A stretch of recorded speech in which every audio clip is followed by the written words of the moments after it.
There are some betrayals you never see coming, not because you're naive, but because the people involved were supposed to protect you. That's what makes them unbearable. I didn't start therapy because I was weak. I started because I wanted to be better.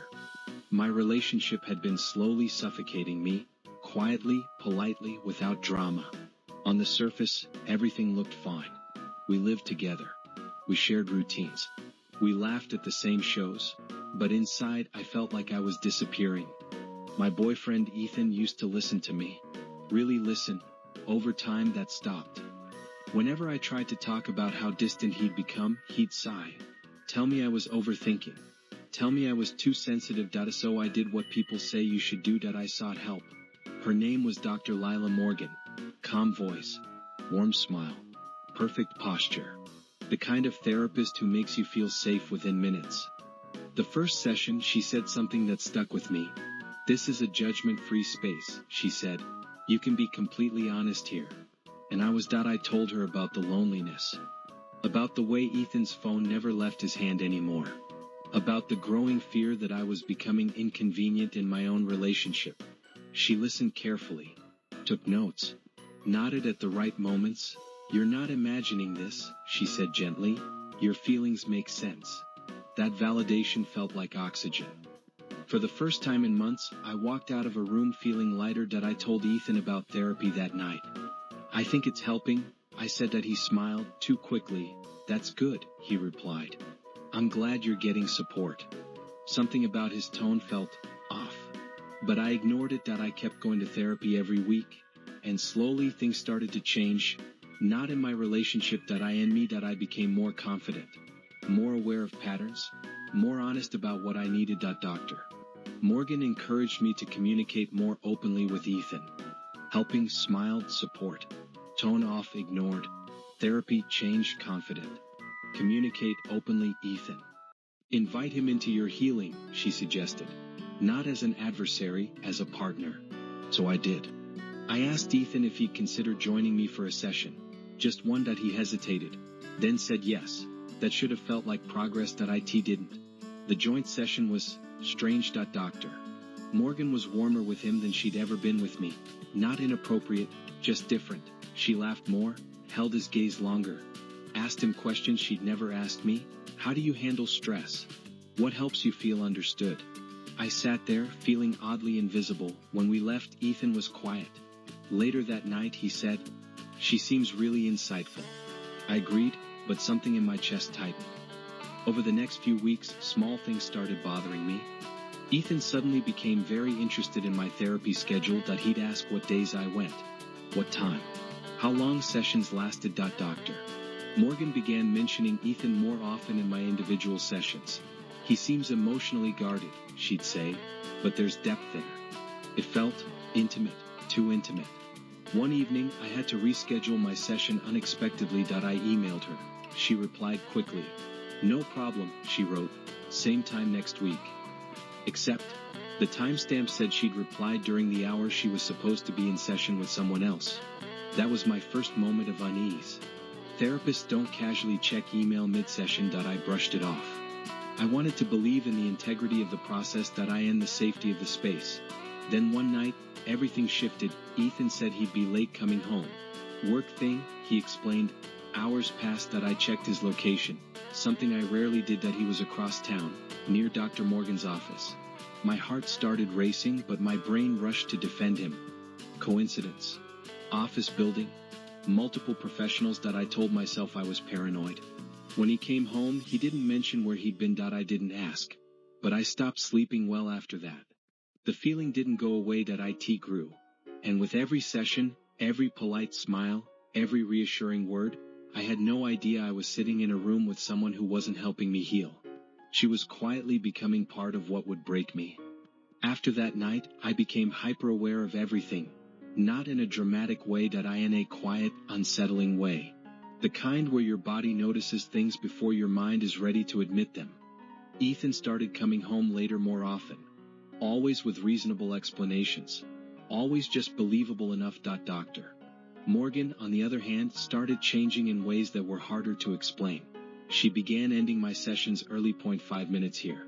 10 minutes there. At first, I thought it was my imagination. But therapy sessions are sacred, you feel every minute of them. One afternoon, I arrived early and sat in the waiting area. The door to her office was slightly open. I heard laughter. Not professional laughter. Not polite. Intimate. A man's voice. I froze. It sounded familiar. I couldn't hear words clearly, just tone. Comfort. Then the door closed. When she finally invited me in, her hair looked different, loose, like she'd just run her fingers through it. Sorry to keep you waiting, she said warmly. I nodded, pretending everything was normal, but my chest felt tight the entire session. She asked me how things were going with Ethan. I told her the truth, that he felt distant again, that I felt anxious all the time, that I didn't know if I could trust my instincts anymore. She leaned forward slightly. Sometimes anxiety makes us see patterns that aren't really there, she said. That was new. She'd never invalidated me like that before. I left feeling worse than when I arrived. That evening, Ethan showered immediately after coming home. I noticed his phone on the counter light up. A message preview. Lila, you okay? My hands started shaking. Lila, not Dr. Morgan. Not therapist. Lila. I didn't open the message. I didn't need to. When Ethan came back into the room, I asked casually, "Who's Lila?" He didn't hesitate. "Oh, she's your therapist," he said. "She texted to check in after our session. She said that was normal." Normal. The word felt heavy in my mouth. I didn't argue. But that night, lying beside him, I realized something terrifying. The space that was supposed to protect me had started protecting him. My next session, I tested the boundaries without meaning to. I asked her directly, "Do you communicate with Ethan outside of sessions?" She smiled softly. "Only when it's clinically appropriate," she said. Clinically appropriate. I wanted to ask what that meant. But something in her tone warned me not to push. I started keeping notes after sessions. What she said, what felt off. She began reframing my concerns in subtle ways. Instead of "your feelings are valid," it became, "Let's explore why this bothers you so much." Instead of "you deserve honesty," it became, "relationships are complicated." I started doubting myself again. That was the worst part. Not the suspicion, the self-erasure. One night, I checked Ethan's phone while he slept. I hated myself for it, but my hands moved on their own. Their messages weren't explicit. That almost made it worse. Inside jokes. Late night check-ins. Long voice notes. Emotional intimacy. The kind that doesn't need to say, "I love you," to mean it. One message from her stood out. "We should be careful. This could really hurt her." Her, not me. I put the phone down and lay there staring at the ceiling. I didn't cry. I didn't confront him. Because once you see something like that, you need time to decide if you want the truth, or if you're ready to survive it. After that night, I stopped asking myself if something was happening. I started asking how long it had been happening. There's a shift that occurs when suspicion becomes certainty, not the kind backed by proof, but the kind your body recognizes. I woke up every morning with a tight chest, like I was bracing for impact that never quite came. Until it did. Dr. Morgan canceled my next session less than an hour before it was supposed to start. Family emergency. The email said. I replied with concern. She didn't respond. Later that evening, Ethan mentioned, too casually, that he'd run into someone he knew downtown. He didn't say her name. But he didn't need to. The next session felt different from the moment I walked in. She didn't ask how I was. Didn't start with grounding. She went straight into questions, direct, sharp ones. Have you been checking Ethan's phone? Do you think your anxiety might be driving some of these fears? Do you worry about pushing people away? Each question landed like a quiet accusation. I felt exposed. Cornered. I'm trying to trust myself, I said carefully. That's why I'm here. She nodded, but her eyes didn't soften. Sometimes, she said, self-trust means recognizing when our perceptions are distorted. Distorted. That word echoed in my head long after I left. That night, I confronted Ethan, gently. I feel like something's changed between us, I said. And I feel like I'm not being told the full truth. He looked tired. Annoyed. You're spiraling, he said. This is exactly what your therapist warned me about. My stomach dropped. Warned him? What do you mean? I asked. He sighed. She said therapy can make people hyper-focus on problems that don't exist. that sometimes it creates distance instead of healing. I stared at him. That wasn't what she said to me. Not like that. In that moment, I realized something terrifying. They weren't just communicating, they were collaborating. I stopped sharing details in therapy after that. I listened instead. Watched how she framed my silence as resistance, how she encouraged patience with him, how she discouraged confrontation.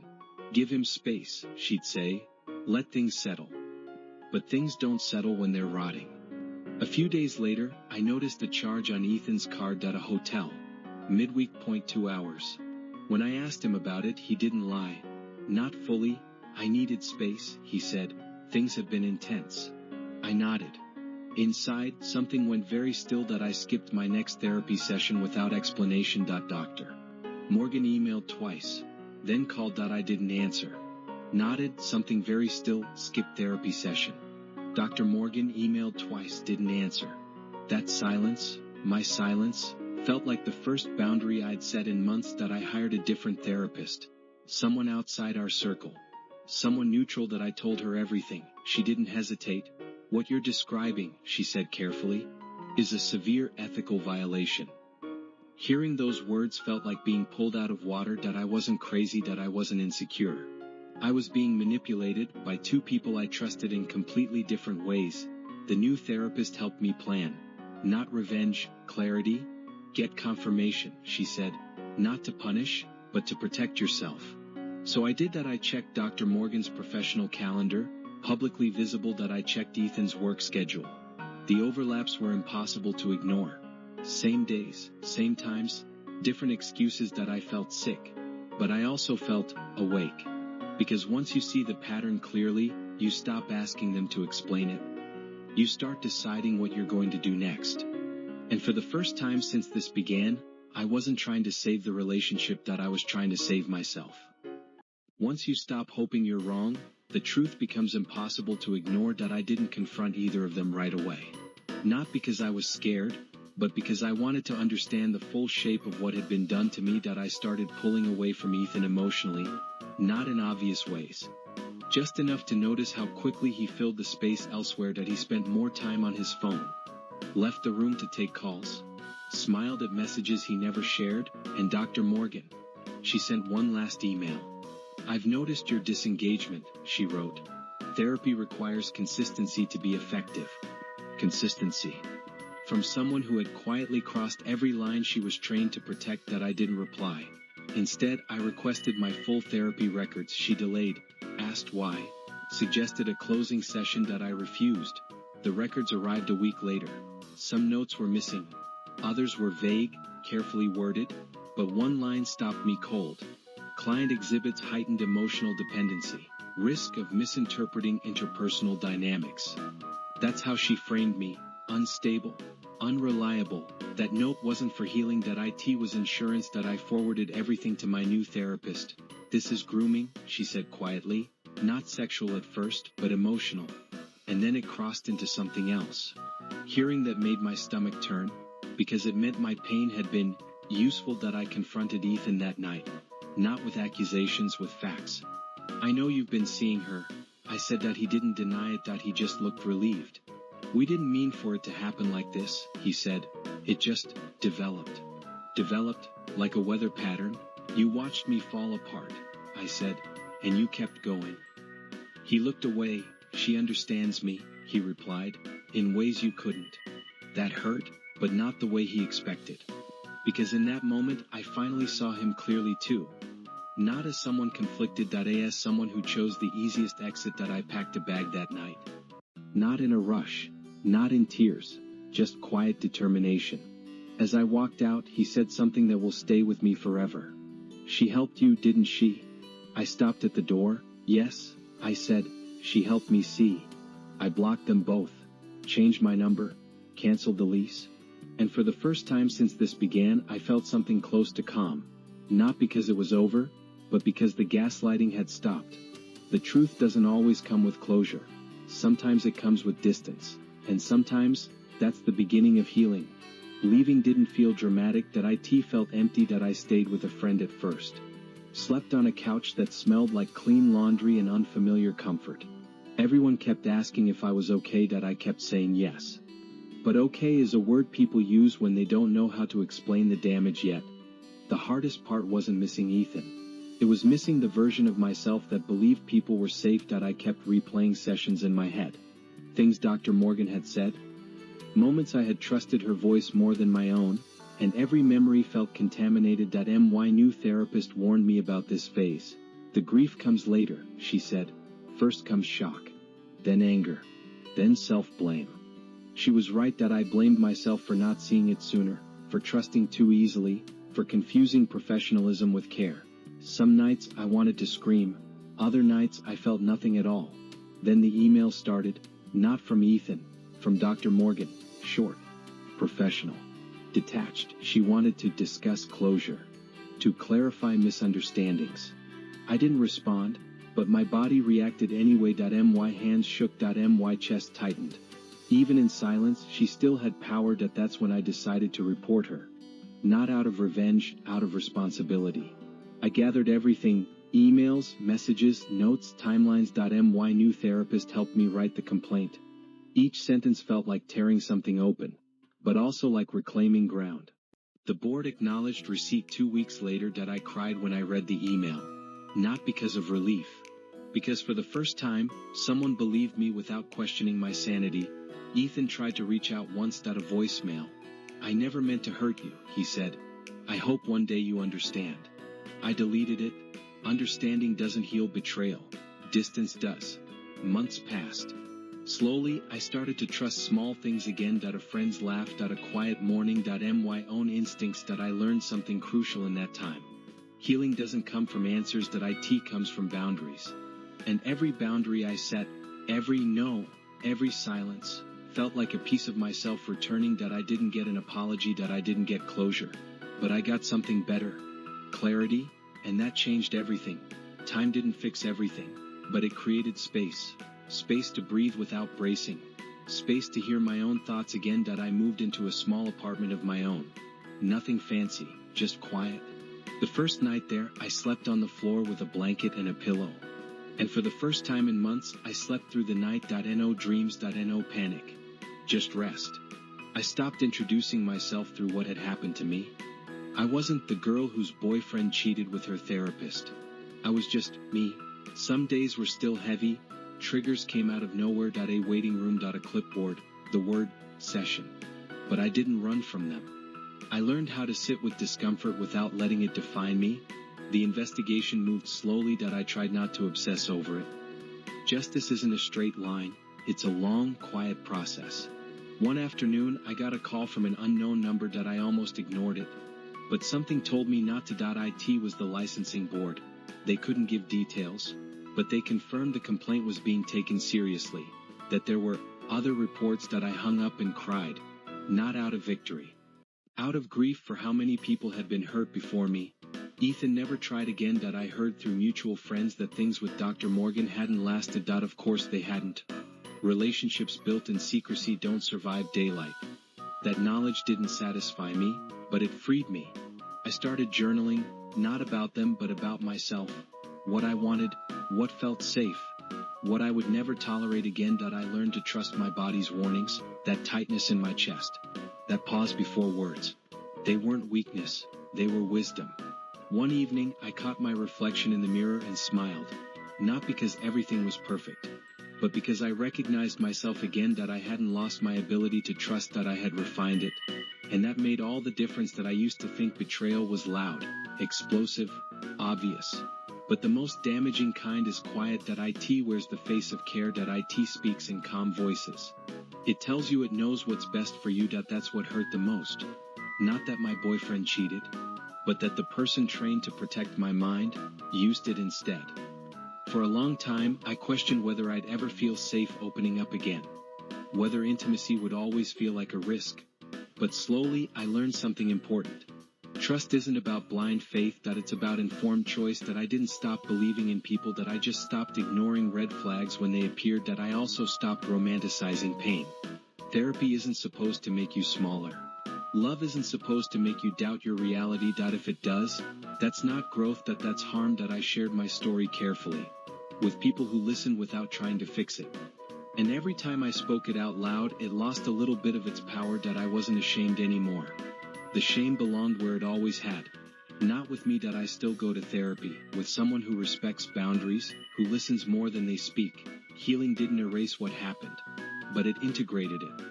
Turned it into something that no longer controlled me. If there's one thing I know now, it's this. Your instincts are not the enemy. Anyone who tells you otherwise should never have access to your vulnerability. I didn't get the ending I imagined. There was no dramatic apology. No public accountability. No moment where everything suddenly made sense. But I got something quieter, something stronger. I learned how to walk away without begging for answers that would never heal me. I learned that closure isn't something someone gives you. It's something you decide to take. I stopped waiting for them to understand the damage they caused, because I understood it, and that was enough.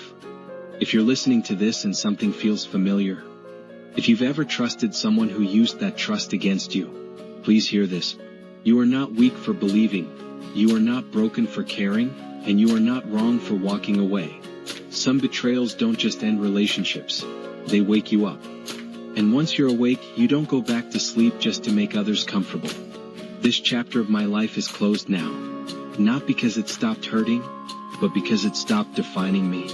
If this story resonated with you, if it made you feel seen even for a moment, take a second to like the video and subscribe to the channel. Your support helps more stories like this reach people who need to hear them. And don't forget to turn on the notification bell, so you don't miss the next story waiting to be told. Thank you for listening.